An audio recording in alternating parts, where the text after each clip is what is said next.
할렐루야. 물고기 가운데 물고기의 왕이 누구일까요? 대부분 고래라고 합니다. 고래가 가장 크고 또 이 바다에서 힘있는 그런 모습을 보게 됩니다. 꽃의 왕은 뭘까요? 장미라고도 얘기를 합니다. 장미가 가장 아름답다 그렇게 얘기를 하지요. 우리 대한민국 우리나라의 꽃은 뭡니까? 무궁화인데 무궁화는 병도 자주 들고 또 아주 약한 그래서 기르기가 힘든 그런 꽃이라고 합니다. 동물 중에 왕은 사자라고 얘기합니다. 그런데 가끔 TV를 보면 사자가 왕이 아니에요. 코끼리 앞에서도 꼼짝을 못하고 코뿔소 앞에서도 막 도망가는 그런 모습을 많이 보게 됩니다. 그러니까 이 사자는 초식 동물에게는 왕이 될지 모르지만 덩치 큰 이런 동물에게는 절대로 왕이 될 수가 없습니다. 과일의 왕은 뭘까요? 과일의 왕은 두리안이라고 얘기를 합니다. 세계 과일 품평회에서 두리안이 1등을 했습니다. 두리안이라고 하는 것은 뭐 동남아시아, 뭐 태국이나 필리핀 이런 곳에서 많이 나오는 그런 과일이죠. 근데 이것을 보고 보니까 이상한 냄새도 많이 나고 우리 대한민국의 사관 앞에 이거보다 훨씬 못한 그런 모습들을 많이 보게 됩니다. 그렇다면 나무의 왕은 뭘까요?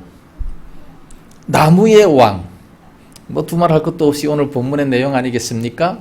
백향목이 나무의 왕이라고 합니다. 백향목은 그 아름다움과 수명이라든지 곱게 뻗어서 올라간다든지 제일 쓸모있는 그런 나무가 바로 백향목입니다. 향기도 많이 나고 그래서 가장 중요한 곳에 쓰임을 받는 그것이 바로 이 백향목입니다. 그래서 나무 중의 왕이 뭐냐? 바로 나무의 챔피언 백향목이다. 그렇게 볼 수가 있습니다. 수명이 어느 정도 될까요? 소나무가 보통 한 1000년 정도 되는 것이 있다고도 얘기를 합니다. 그러나 그것은 혹시 있지만 그러나 이 백향목은 몇 천 년 정도 되는 이런 나무가 대단히 많이 있습니다.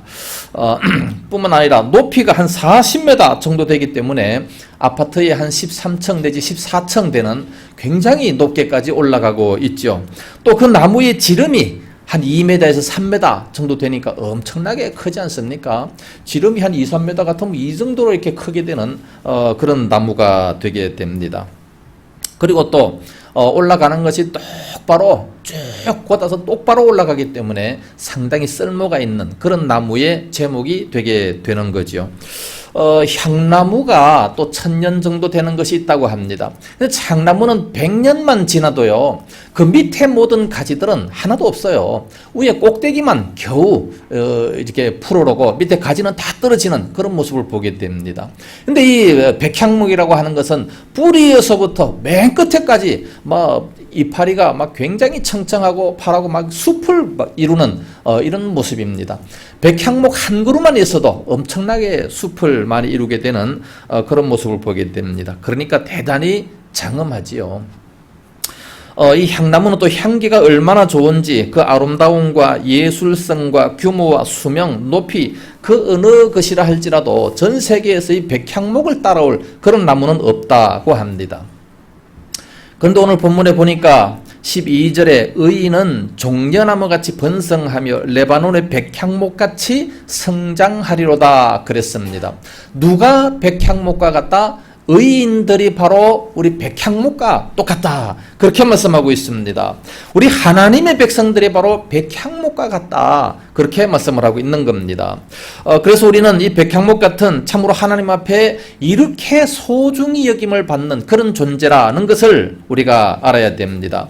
그래서 우리는 백향목처럼 항상 큰 꿈을 가지면서 또 아주 힘이 있고 줄기차고 아름답고 장엄한 그런 모습으로 이 세상을 살아가야 되는 그런 모습을 보게 됩니다. 우리는 하나님의 백성입니다. 하나님의 자녀를 성경에서 뭐라고 말씀하고 있습니까? 의인이라고 얘기합니다. 의인입니다. 의인. 세상에서 의롭게 살기 때문에 그러므로 의인이 아니고 하나님을 믿는 예수님을 믿기만 하면 바로 의인이다. 그렇게 말씀을 하신 겁니다. 사랑의 하나님을 믿는 사람이 바로 의인이 되게 된다는 말씀입니다. 하나님이 없는 사람은 아무리 착하게 산다 할지라도 뭐라 그래요? 어리석다. 그렇게 말씀하고 있습니다. 오늘 시편 92편 6절 말씀에도 어리석은 자는 알지도 못하고 무지하다. 그렇게 말씀을 하고 있습니다. 하나님께서 의로우시니까 우리 하나님을 믿는 자들이 다 의롭다. 그렇게 말씀하고 있습니다. 로마서 3장 26절 보면 곧 이때에 자기의 의로우심을 나타내서 자기도 의로우시며 또한 예수 믿는 자를 의롭다 하려 하심이라 말씀하셨습니다. 하나님께서 본인이 자기가 의로우니까 그를 믿는 모든 백성들도 다 의롭다라고 칭해 주신다라고 말씀을 하셨습니다. 이 세상에는 사실 의로운 사람을 찾아보려고 해도 아무리 찾아도 찾아볼 수가 없습니다. 그렇기 때문에 하나님을 믿는 백성들이 의롭다 그렇게 인정을 해주시는 겁니다. 그래서 우리가 예수님 믿고 너는 의인이다 이런 칭함을 받았기 때문에 얼마나 감사합니까? 너무 감사하죠. 너무 감사하기 때문에 우리는 날마다 찬송해야 됩니다. 그래서 찬송하는 거예요. 입으로만 찬송하는 것이 아니라 날마다 즐거워하며 마음 중심으로 우리 하나님께 감사하는 이런 모습이 되어야 됩니다. 시편에 보면 하나님의 백성들은 복을 받기 시작하다가 말씀대로 사니까 복을 받기 시작하다가 맨 마지막에 시편 150편에 뭐라 그래요? 찬송을 하라 말씀했습니다. 그것도 큰 소리로 찬송하라. 왜? 하나님의 자녀니까, 의인이 됐으니까. 우리가 뭐 잘나서 의인 되는 것이 아니고 뭐 똑똑하기 때문에 그러므로 선택받은 것이 아닌데 하나님께서 무조건 우리를 선택해 주셨기 때문에 우리는 감사함으로 찬송을 해야 되는 겁니다. 어떻게 찬송해야 된다고요? 마음을 다해서, 그리고 모든 악기를 총동원해서 찬송하라 그렇게 말씀하고 있습니다. 시편 150편 3절 4절 말씀에도 보면 비파와 수금과 재금과 높은 소리 나는 재금으로 현악과 퉁소로 찬양할지어다. 그러다가 맨 끝에 가서는 춤추면서 기뻐하면서 찬송해라. 또 손바닥을 치면서 찬송해라. 그렇게까지 말씀하고 있습니다. 얼마나 기뻤으면 그렇게 하겠습니까? 그래서 우리 예수 믿는 것은 참으로 기쁜 일이에요. 세상 사람들은 이런 기쁨을 찾지 못하기 때문에 어디 가서 기쁨을 찾으려고 합니까? 술집에 가서 기쁨을 찾으려고 하는 거예요. 춤추면서 찬송하라고 그랬는데 세상 사람들은 이 술집에 가서 디스코텍에 가서 춤을 추면서 기쁨을 찾으려고 합니다. 내 돈 내가 내가면서 내 돈 들어가면서 기쁨을 얻으려고 노력하는 그런 모습을 많이 봐요. 술을 먹으면서 그러면서 또 돈 들어가면서 또 춤추면서 자기 취미를 살려가면서 그러면서 기쁨을 누리고자 하지만 그 기쁨은 잠시 있다가 없어지게 되는 겁니다. 사도 바울은요, 감옥 속에서도 기뻐했다 그렇게 말씀하고 있습니다. 우리 예수 믿는 사람들은 육신적으로 아무리 고통을 당해도 이 기쁨을 빼앗을 수가 없는 겁니다. 그래서 우리 예수 믿는 재미가 얼마나 큰지 우리들은 잘 깨달아야 돼요. 젊은 사람들은 잘 모를 겁니다. 그 교회 가서 뭐 무슨 기쁨을 누릴 수 있겠느냐. 그러나 나이가 점점 들어감에 따라서 우리의 소망이 과연 어디에 있습니까? 천국 가는 거 이거밖에 더 있겠습니까? 그러나 예수를 믿지 아니한다면 저 지옥에서 영원토록 고통을 당한다고 생각하니까 불안할 수밖에 없는 거죠. 고통스럽고 막 힘들고 불안하고 그럴 수밖에 없지만 세상에서 아무리 잘 된다 할지라도 뭐 100년 더 삽니까? 우리는 나이가 들수록 힘이 없을수록 우리 예수님을 더 의지하니까 저 아름다운 파라다이스 천국에 간다 생각을 해보세요. 세상에서 아무리 핍박을 받아도 이 기쁨 빼앗을 수가 없습니다. 세상에서 아무리 왕따를 당한다 할지라도 왕따 안 당해요. 속에서부터 우러나오는 솟아나는 이런 기쁨이 있다라고 말씀하고 있습니다. 그래서 바울은 주 안에서 기뻐하라 라고 말씀하고 있습니다. 세상에서는 기뻐할 수가 없어요. 그러나 주 안에서, 예수 안에서야 저 아름다운 천국이 내 거라 생각하니까 얼마나 감사합니까? 이 세상에서는 맨션 아파트 살지 못하지만 그러나 저 아름다운 천국, 모든 길바닥이 전부 다 정금으로 되어 있고 너무 행복하고 아름다운, 정말 하나님 보호자로부터 생명수가 흘러내려서 강 좌우에 12가지 실과가 달마다 맺히고 언제든지 먹고 싶을 때마다 먹고 안 먹어도 배고프지도 않고 항상 기쁨이 넘치는, 악한 것이 조금도 틈타지 못하는 이런 곳에 우리가 간다고 한번 생각해 보세요. 얼마나 기쁨이 넘치겠습니까? 이제 우리는 하나님의 자녀가 됐습니다. 의인이 됐습니다. 그렇기 때문에 항상 기뻐할 수가 있는 겁니다. 이 백향목처럼 그렇게 살아갈 수가 있는 겁니다. 세상에 여러분들 돈 주고 이곳에 와서 예배 드리라 하면 누가 오겠습니까? 아무도 안 오죠. 그러나 우리들의 마음속에 솟아나는 기쁨이 있기 때문에 헌금을 내가면서도 여기 와서 예배 드리지 않습니까? 이게 누가 시켜서 되는 거예요? 아니에요. 우리 주님께서 주신 은혜입니다. 할렐루야. 그러나 세상에 우상을 섬기는 사람들 보세요. 우상을 섬기는 사람들은 찬양이 없어요. 기쁨이 없습니다. 전 세계 어디를 가도 우상 섬기는 사람들은 찬양이 없어요. 얼마 전부터 찬불가가 있긴 있지만 이건 교회에서 배워서 하는 거 아니겠습니까? 원래 우상 종교는 찬양이 없습니다. 우상 종교는 뭡니까? 오직 비는 거예요. 그리고 고행하는 겁니다. 내가 고행을 함으로 인해서 뭔가 조금 이렇게 나에게 뭘 베풀지 않을까 그런 마음을 가지는 거죠. 어떤 사람들은 뭐 서울에서 춘천까지 맨발로 걸어가서 또 춘천에서 뭐 1000배, 1000번을 절을 하고 돌아왔기 때문에 그러므로 내 소원이 이루어지지 않겠나. 막연한 기대입니다. 그리고 이 우상이라고 하는 것은 사실 이 귀신을 내쫓는 거예요. 무당 데려다가 푸닥거리 한번 해보세요. 더 큰 귀신을 모셔와가지고 그 약한 귀신을 쫓아내는 겁니다. 약한 귀신 그걸 쫓아내고 더 큰 귀신을 불러들이는 거 아니겠어요? 더 큰 귀신이 들어오니까 더 큰 고통이 있을 수밖에 없는 거죠. 그러므로 푸닥거리를 하면 할수록 점점 더 큰 귀신이 들어오게 된다는 사실을 알고 아예 그냥 처음부터 꿈도 꾸지 말고 우리 예수님만 믿고 예수님만을 믿어보세요. 악한 자가 우리를 만지지도 건드리지도 못한다고 요한일서 5장 18절에 말씀하고 있습니다. 이런 놀라운 복을 받는 사람이 과연 누구겠습니까? 의인들, 하나님의 자녀들, 이런 사람들은 바로 백향목같이 그렇게 발육하리로다, 성장하리로다 라고 말씀을 하고 있습니다. 그래서 이 백향목은 과연 어떤 나무인가 간단하게 5가지로 살펴보겠습니다. 첫 번째는 이 백향목은 어떤 악조건 속에서도 잘 자라나는 그런 나무입니다. 이 백향목의 이 주둔지는 레바논입니다. 이 레바논에서 아주 잘 자라게 되는데 이 레바논은 해발 1000m 이상이 됩니다. 1500m 정도, 이 정도 되는 그런 곳에서도 이게 이 백향목이 아주 잘 자랍니다. 그렇게 높으니까 일교차가 30도 이상이 돼요. 추울 때는 영하 30도 이상 내려가고 또 낮에는 또 이렇게 한 30도 이상 이렇게 기온차가 나는 그런 곳에서도 너무 잘 자라는 것이 바로 백향목입니다. 그러니까 이와 같이 이 어려운 환경에서도 잘 자라나는 것, 이게 바로 백향목인데 우리 그리스도인들이 바로 그렇다는 말씀입니다. 어떤 환경 속에서도 잘 적응할 수 있는 자, 얼마든지 이겨내고 감당할 수 있는 이런 자들이 바로 예수 믿는 사람들입니다. 초대교회 교인들을 보세요. 카다콤에서 얼마나 많은 고통을 받습니까? 그럼에도 그거 다 이겨내요.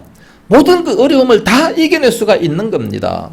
오늘날 예수 믿는 사람들이 늘 병아리같이 또 이 온실 속의 교인처럼 아주 아무런 어려움도 안 당하려고 하고 기도를 해도 그저 보호만 해달라고 하는 이런 사람들이 대단히 많습니다. 잘못된 거예요. 우리들은 참 하나님의 백성들은 참 강한 백성들입니다. 능력 있는 사람들입니다. 그러니까 어떤 환경 속에서도 승리하며 살아갈 수 있는 이런 자가 바로 예수 믿는 사람들이에요. 바울도 말하기를 나는 비천에 처할 줄도 알고 풍부에 처할 줄도 안다. 그렇기 때문에 내게 능력 주시는 자 안에서 내가 모든 것을 다 감당할 수 있다. 그렇게 고백을 했습니다. 비천에 처할 줄도 알고 풍부에 처할 줄도 알고 그 모든 것에 풍부에 처한다고 해서 교만하지도 않고 비천함에 처한다고 해서 또 낙심하지도 않는 이런 믿음을 가졌습니다. 이게 바로 예수 믿는 사람들 아니겠어요? 모세를 보세요. 바로의 왕궁에서 40년 지냈습니다. 그래서 쫓겨나가지고 광야에서 40년 지냈습니다. 그렇다고 해서 그가 변합니까? 하나님 믿는 것에 전혀 변함이 없어요. 구약의 모든 이 성경의 인물들을 한번 바라보세요. 요셉 같은 사람도 보면 자기 아버지 밑에서 그렇게 사랑받으면서도 살았다가 또 이 보디발 밑에서 종살이하면서도 살았다가 또 감옥 속에도 들어갔다가 그럼에도 불구하고 하나님 섬기는데 일절 변함이 없지 않습니까? 오늘날 우리 예수 믿는 사람들이 조금 어려움 당한다고 하나님 살아계시냐 안 계시냐 그러면서 이 세상으로 타락하는 사람들이 너무나도 많습니다. 참 너무 잘못된 그런 모습 아니겠습니까? 산삼을 한번 바라보세요. 산삼은요 크지 않습니다. 이 손가락보다도 더 가늘어요. 굉장히 가는데 100년 된 산삼이 그렇습니다. 그런데 일반 밭에서 자라는 것은 6년만 되면요 엄청나게 굵고 엄청나게 막 커다랗게 막 튼실하게 그렇게 보여요. 그럼 어떤 것이 더 값어치가 있습니까? 큰 게 값어치가 있습니까? 산삼은 쬐끄마니까 값어치가 없습니까? 그게 아니라 이 산삼은 키우는 것도 굉장히 힘들게 자랍니다. 산 꼭대기에서 거름도 하나도 없고 바람 불면 다 맞아야 되고 또 비가 안 오면 깡 마른 곳에서 막 힘들게 자라야 돼. 그걸 100년씩이나 그렇게 자라날 수 있는 겁니다. 그게 쬐끄맘에도 불구하고 얼마나 비쌉니까? 산삼이 커서 비쌉니까? 커서 비싼 것이 아니죠. 그만큼 양분이 있고 견딜 수 있는 이 값어치가 있다는 말씀입니다. 오늘날 우리들도 이와 같이 참으로 어려운 생활을 잘 견디고 나가는 그런 사람이 능력 있는 사람입니다. 항상 어렸을 때부터 하고 싶은 거 다 하고 해달라는 거 다 해주고 그런 아이는 정말 훌륭하게 될 수가 없어요. 그래서 모든 산전수전 고통 다 겪으면서 어려움을 당하는 그것을 잘 헤치고 나가는 이런 자가 훌륭한 사람이 될 수가 있는 겁니다. 미국의 존슨 대통령은 사람을 쓸 때에 인사 원칙에서 이런 원칙을 가지고 있습니다. 순조롭게 출세를 한다든지 벼락같이 성공을 한다든지 아니면 거침없이 출세한 사람은 절대로 쓰지 않는다 그랬어요. 왜 그렇습니까? 그런 사람이 무슨 큰일을 할 수 있겠습니까? 무슨 일을 하다가 한번 실패하면 완전히 낙심하고 나가 떨어져 버리지 않겠습니까?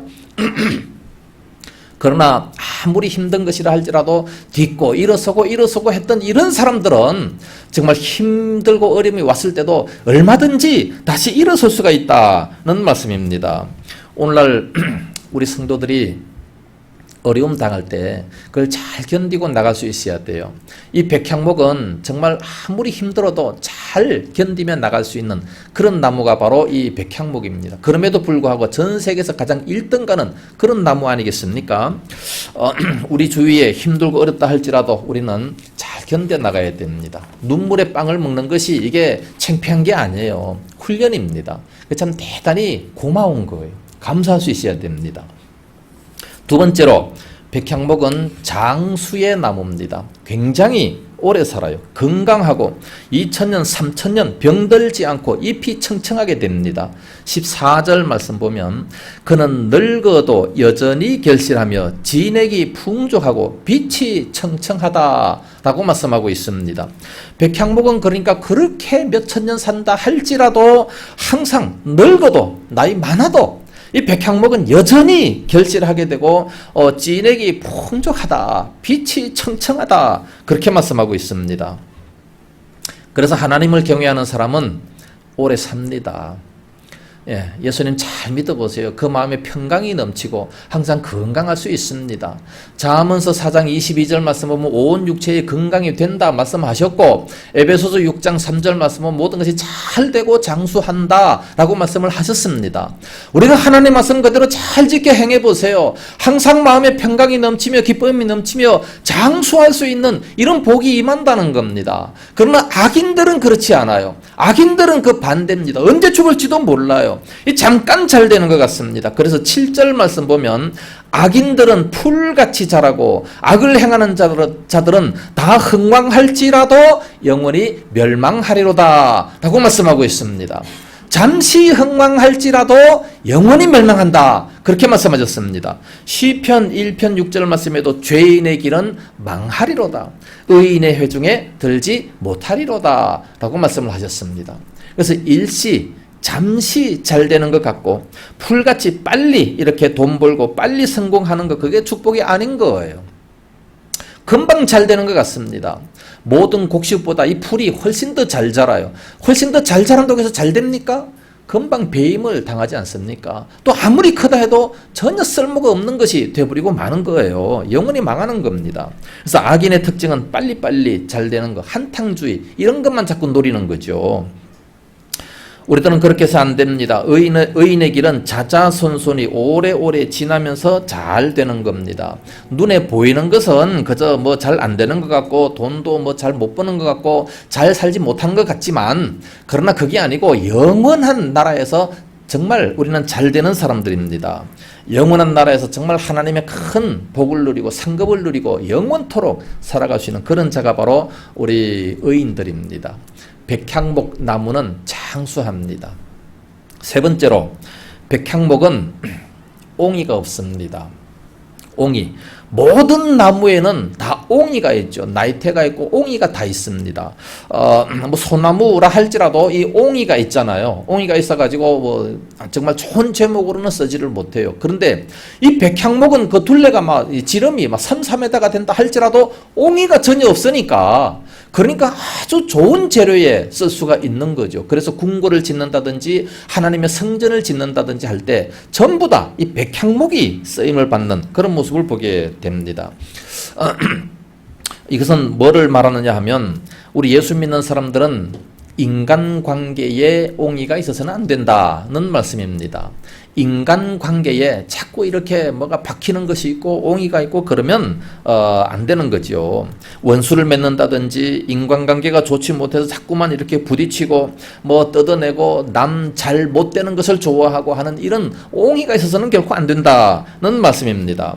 하나님의 자녀들은 언제든지 이 산상보훈에서도 보면 원수를 사랑해야 되고 억지로 오리를 가게 하면 심리를 동행하고 쏘곳을 가지고 오다 하면 그도까지 나눠주고 꾸고자 하는 자에게 항상 베풀어주는 이런 사람이 바로 우리 예수 믿는 사람이라고 말씀하고 있지 않습니까? 그렇기 때문에 인간관계가 참으로 원만하게 되는 거죠. 원수가 없습니다. 항상 잘 웃고 기쁜 소식을 전해주고 위로해주는 이런 사람이 돼야 된다는 말씀입니다. 오늘날 우리가 예수를 믿음에도 불구하고 조금 마음에 안 든다고 해서 바로 이 옹이가 박히는 이런 사람들을 보게 됩니다. 바로 그냥 원수를 맺게 되고 저 사람하고는 대화도 안 하고 막 눈을 홀기는 이런 사람들이 있어요. 어떤 사람이 하도 옆에 사람이 미워가지고 막 이를 박박 갈면서 한 며칠 동안 지냈더니 그 이가 딱 흔들리더래요. 그러다가 또 한 달 정도 지나면 빠지게 되는 거죠. 절대 이를 갈아서 안 됩니다. 우리는 마음을 넓혀야 됩니다. 넓은 마음을 가지고 모든 말을 다 수용할 수 있는 이런 사람이 돼야 돼요. 좋은 말, 나쁜 말, 위로해주는 말, 싫어하는 말, 모든 말을 다 우리는 이렇게 수용할 수 있는 그런 사람이 바로 큰 사람입니다. 종합대학을 가보면, 왜 종합대학입니까? 단과대학은 작아요. 그러나 종합대학은 큽니다. 여러 과들을 다 흡수하기 때문에.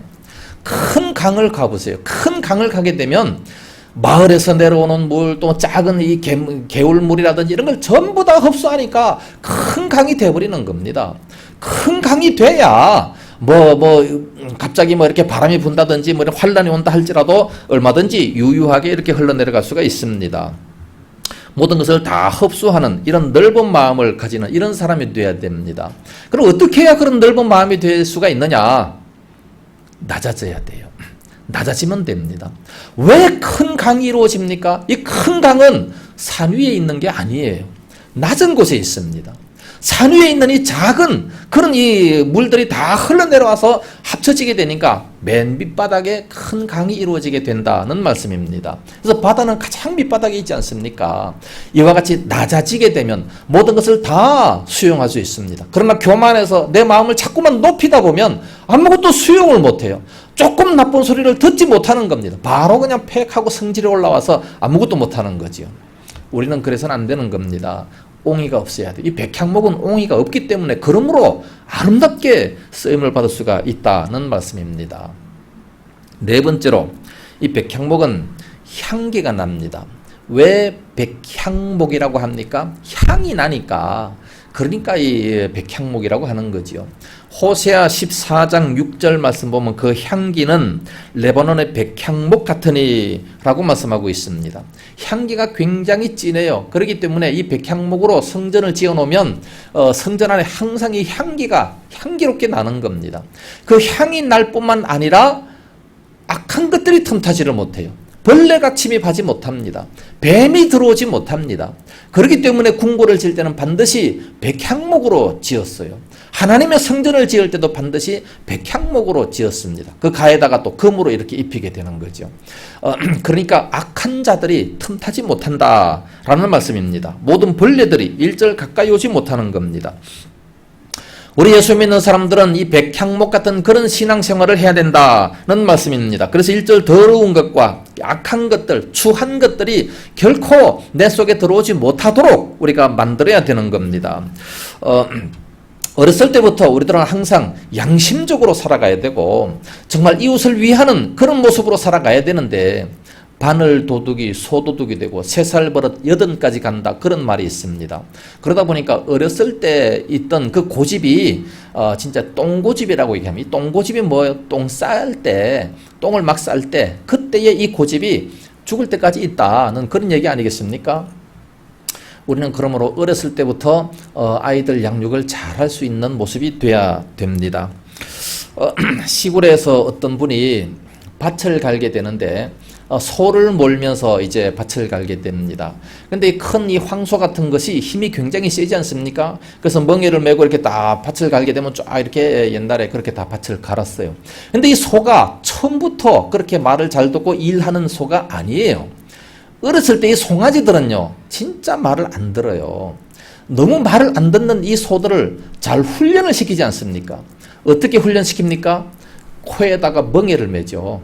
코에다가 딱 멍에를 매가지고 막 끌어잡아 당겨야 그래야 따라옵니다. 아프니까 안 따라올 수가 없는 거죠. 그래서 훈련을 시키는 거예요. 그래서 시골에서 어떤 농부가 이제 막 이제 훈련을 시켜야 되는데 형님과 동생이 밭을 갑니다. 이제 그 소가 말을 안 들어요. 그래서 형님께서 앞에서 고삐를 딱 이렇게 메고 앞에서 끌고 동생이 뒤에서 이제 이렇게 밭을 갈게 됩니다. 소가 지 맘대로 가려고 하니까 형님께서 딱 그 고삐를 딱 잡아가지고 있어요. 그러면서 뒤에서 이제 동생이 얘기합니다. 형님, 오른쪽으로 모세요. 형님, 왼쪽으로 모세요. 그러면서 이걸 1년간 했어요.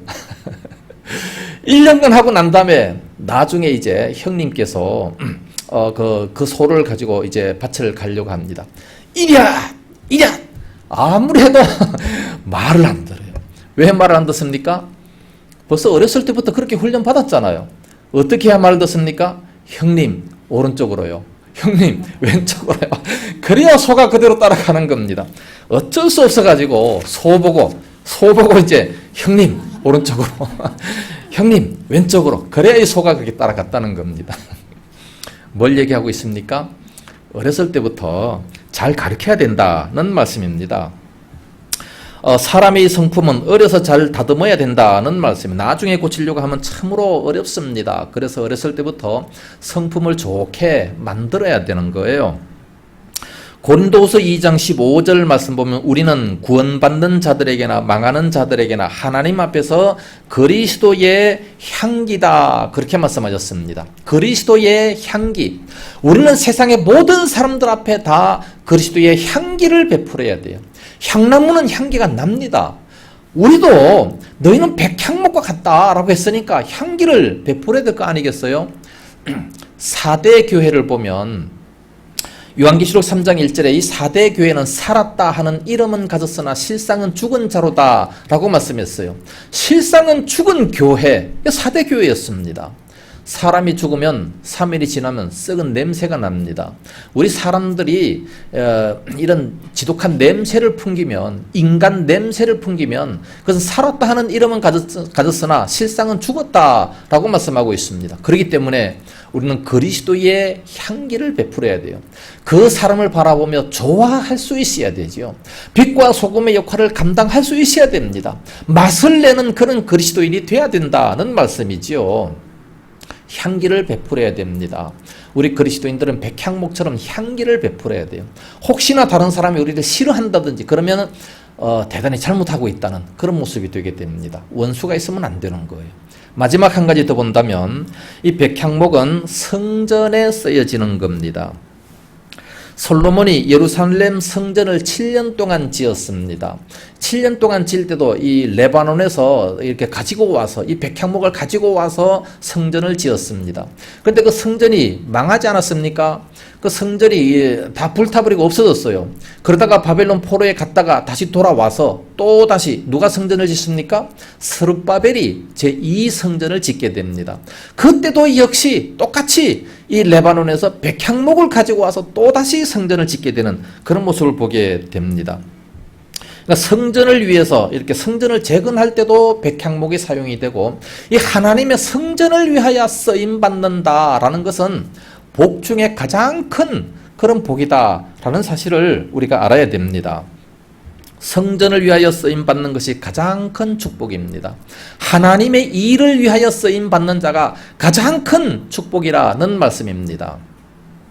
이 하나님의 사람들을 위해서 헌신하는 이게 가장 큰 복이라는 그런 말씀입니다. 그래서 모든 짐승들도요, 죽을 때 죽고 난 다음에 이 하나님의 사람들, 예수 믿는 사람들의 입속으로 들어가면 그 짐승은 복 있는 짐승이 되는 거예요. 모든 피조물들도 하나님 영광을 위해서 쓰여진다면 그게 가장 보람된 그런 피조물들의 모습입니다. 피조물들도 지금 이 세상이 타락했기 때문에 하나님 아들들이 나타나고 참 이 예수님의 재림을 간절히 고대한다고 말씀하고 있지 않습니까? 그러니까 피조물들도 그렇고 모든 동물들도 그렇고 모든 나무들도 그렇고 다 하나님을 위하여 쓰임 받는 것이 가장 존귀하게 가장 영광스럽게 그렇게 생각한다는 말씀입니다. 그렇기 때문에 오늘날 우리들은 이 성전을 귀하게 여겨야 됩니다. 참으로 귀하게 생각해야 돼요. 무슨 일이 잘 돼도 교회 나와서 예배 드리고 또 무슨 일이 안 돼도 교회 나와서 예배를 드리고 항상 그러한 모습이 우리들에게 있어져야 되는 겁니다. 항상 교회에다가 뿌리를 내려야 되는 거지요. 시험이 들어도 교회 나오고 항상 기쁜 일이 있어도 교회 나와서 감사하고 항상 이런 모습이 돼야 되는데 어떤 사람들은 조금 일이 잘 되면 교회 안 나옵니다. 또 조금 바쁘면 교회 안 나옵니다. 성공해도 교회 안 나오고 실패해도 교회 안 나오고 이건 믿음이 없는 사람이죠. 우린 그 반대가 돼야 됩니다. 교회를 통해서 모든 역사가 일어나게 된다는 말씀입니다. 오늘 13절 말씀 보니까 이는 여호와의 집에 심겼으며 우리 하나님의 뜰 안에서 번성하리로다. 어디서 번성한다고요? 하나님의 집 안에 여호와의 집에서 심겨졌기 때문에 그러므로 그렇게 번성이 되어지는 것이지 하나님께서 돕지 아니하시면 아무것도 될 수 없다라는 것을 말씀하고 있습니다. 그래서 미국의 역대 대통령들은요, 이 취임식을 할 때마다 이 하나님의 도우심을 간절히 바랍니다. 하나님의 은혜, 하나님의 도우심을 간절히 바라면서 취임식을 하고 있어요. 루즈벨트 대통령도 취임식을 할 때에 하나님께서 우리 모든 백성들 한 사람 한 사람들에게 다 은혜 베풀어 주시기를 바랍니다. 그렇게 기도하지 않았습니까? 하나님을 중심으로 하고 사는 그런 삶을 살아가야 된다는 말씀입니다. 그래서 오늘날 우리들은 시험에 들어도 교회 나와야 되고 실패해도 교회 나와야 되고 불행해도 교회 나와야 되고 그래야 길이 열리죠. 모든 환난을 당해도 교회를 나와야 그래야 길이 열릴 수가 있는 겁니다. 그렇지 않고 스스로 모든 문제를 해결해 보겠다. 그건 참 힘든 겁니다. 굉장히 오래 걸리는 거죠. 뿐만 아니라 성공해도 나와야 됩니다. 그렇다면 자손 만대까지 복을 받을 수 있게 되는 그런 모습을 보게 됩니다. 퀴리 부인을 여러분들 잘 아실 겁니다. 이분은 10살 때에 모친을 잃고 17살 때에 형편이 너무 어려워가지고 가정부로 나갔습니다. 늦게 24살 때에 대학에 겨우 입학을 하고 그 이후에 5년이 지나서 결혼을 하게 됐습니다. 이 퀴리 부인은 상당히 많은 어려움이 있었지만 항상 그 어려움을 잘 이겨내고 남편을 잘 돕고 그래서 플라늄과 이 라듐 이것을 발견해서 두 부부가 노벨상을 한꺼번에 이렇게 받은 인류 역사에 처음 있는 그런 모습이 있게 됐습니다. 그러다가 그 남편이 또 교통사고로 죽어버렸어요. 그렇다고 해서 낙심하는 것이 아니라 계속 또 연구를 합니다. 계속 연구를 해서 혼자서 그 노벨 화학상을 받게 됩니다. 그러니까 노벨상 2관왕이 되게 된 것이죠. 이와 같이 아무리 어려운 일이 있다 할지라도 항상 하나님 앞에 나와서 도움을 구한다면 나의 도움이 어디서 올고 천지를 지으신 여호와에게서로다. 우리가 교동문 할 때 시편 121편 읽지 않았습니까? 하나님에게서 도움이 오는 것이지 사람에게서 오는 것이 아니에요. 어떤 어려움이 있다 할지라도 참으로 하나님 앞에 기도한다면 그렇다면 하나님께서 얼마든지 도와줄 수가 있다는 말씀입니다. 어떤 사람이 사업에 실패를 해가지고 이제 시간이 많으니까 교회 와가지고 이제 청소도 하고 그리고 또 이제 뭐 봉사할 거 없나 이렇게 살펴보다가 대학생을 4명을 기르기를 시작했습니다. 그 대학생 4명이 이제 이 사업하다 실패한 이분을 통해서 이제 학교도 나오고 대학도 나오고 대학원도 나오고 박사학위까지 받았습니다. 그러고 나니까 이제 이 졸업을 하고 난 다음에 이분이 그 사업하다 실패한 사람에게 찾아와가지고 우리는 이런 지식을 가지고 있습니다. 당신은 우리 집사님은 이제 과거에 이 사업을 하셨기 때문에 우리 기업을 하나 만듭시다. 그 당시 벤처가 항상 이렇게 유행일 때에 그때 이 4명이 힘을 모아가지고 우리가 기술을 대고 그리고 당신은 이제 기업의 회장이 돼서 한번 기업을 만들어 봅시다. 그래서 기업을 만들었잖아요. 기업을 만들어가지고 이게 막 급속도로 성장돼가지고 LA에서 교회에다가 2천만 불을 헌금을 했대요. 신문에 났어요. 2천만 불 얼마입니까? 200억 원. 우리나라 돈으로 200억 원을 헌금을 했다는 겁니다. 실패해가지고 완전히 쓰러지는 것이 아니라 교회 와서 헌신하다가 청소하다가 대학생들을 돕자 이런 아이디어가 생겨서 도왔더니 그런 놀라운 역사가 있게 됐다는 말씀입니다. 하나님의 집에서 쓰임받는 이것이 가장 큰 축복이라는 말씀입니다. 결론적으로 말씀을 드립니다. 12절에 의인은 종려나무같이 번성하고 레바논의 백향목같이 성장한다. 백향목은 어떤 나무냐? 바로 어떤 악조건 속에서도 잘 자라나고 또 장수하고 옹이도 없고 또 향기가 나고 하나님을 위하여 아름답게 쓰임받는 그런 나무가 바로 백향목 나무입니다. 이것이 어디에서 성장됩니까? 하나님의 집에서. 13절에 이는 여호와의 집에 심겼으며 우리 하나님의 뜰 안에서 번성하리로다. 그러면서 14절에 그는 늙어도 여전히 결실하며 진액이 풍족하고 빛이 청청하다라고 말씀하셨습니다. 아무리 나이가 들어도 하나님 앞에 이렇게 아름답게 쓰임받는다 말씀하셨습니다. 우리가 예수 믿고 의인된 우리 모든 성도들 이 백향목 같은 이런 복을 다 받아 누릴 수 있기를 예수님 이름으로 축복합니다.